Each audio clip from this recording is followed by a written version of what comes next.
What's going on, guys? This is gonna be 5 tools that you need to fix paintball guns correctly. Number 1, Allen wrenches. You kind of need these. You can't really do anything without them, and you need Allen wrenches. I think it's kind of obvious why you're gonna need Allen wrenches. For the most part, all paintball guns would require some sort of Allen wrench to be able to take them apart, but there's a lot of choices out there. And I specifically really like the Bondis ones.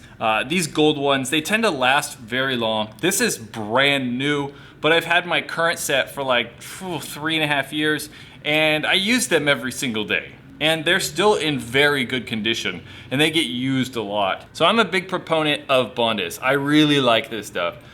They make very good tools that are gonna last a long time and work well. Number 2, grease and oil. So depending on what paintball gun you have, you might need both, you might need only one, but you have to have some sort of lubricant. But you need grease and oil to help reduce friction so that parts are moving around smooth, O-rings are gonna wear less, and it just prevents O-rings from drying out. So with like the higher end guns or spool valve guns, you're gonna need grease, and some of them maybe a little bit of oil, but with these like blowback style guns like Tippmans, Spiders, a lot of the autocockers, pumps and stuff, you're gonna require oil and sometimes a little bit of grease. And number 3, a reg tester. Whether it's your inline regulator or your tank regulator, knowing the output pressure of your tank or gun is gonna help solve a lot of problems.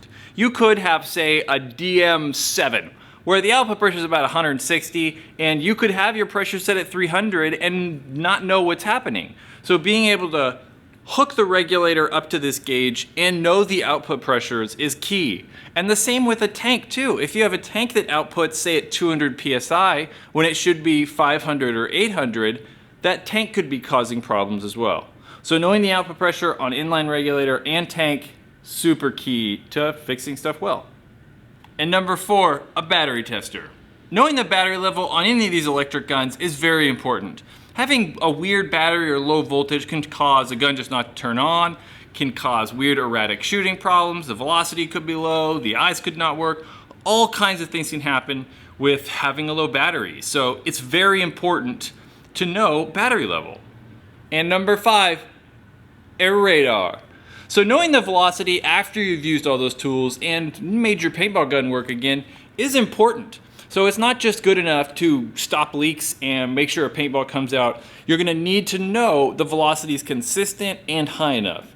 You don't wanna be like guessing and then go to the paintball field and then it shoots 210 and you can't get the velocity higher than that. So knowing the velocity is correct and consistent is really the key to good shooting paintball guns and fixing something correctly. So those are the 5 tools or like things you're gonna need to start fixing paintball guns correctly. Yeah, there's some other tools that could be handy or some stuff that's gonna be specific to specific paintball guns. But those 5 things at least can help you get started and maybe throw into a toolbox. If you guys think I missed something, leave a comment below. I'm curious, and it's helpful for other people to read the comments looking to get started fixing stuff. Guys, check out more of these paintball videos right there in that big rectangular box. Hit that circle button and subscribe, and then hit the bell notification so you don't miss any of these Paintball Ruin My Life things. Hit the square box and check out the Paintball Ruin My Life store.